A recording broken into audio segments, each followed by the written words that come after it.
Morning, everybody. David Lockhart here from East Coast International with Brian Cunningham. We're here today to announce the winners of our RepairLink draw. This contest has been on the go for the last 13 weeks. We have 3 great prizes today. First of which is a propane firebox fire pit that we're going to announce here now. Second is going to be an Apple Watch, and third of this great prize, which is a John Deere tractor. So without further ado, Brian's going to commence the drawing. We'll roll the barrel around and see whose name we pull out first. In for the table.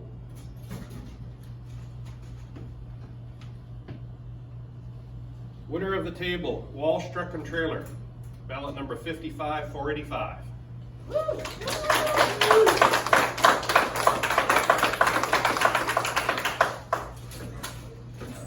This is for the Apple Watch.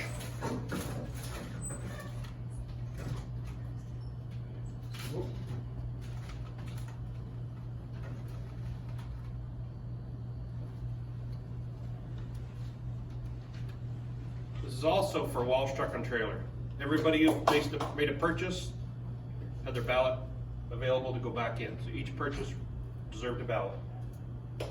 Third ballot.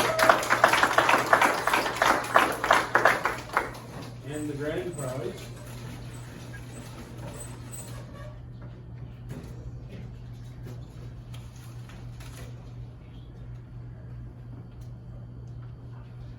Winner of the tractor is Breton Diesel, ballot number 61697. Congratulations, everybody.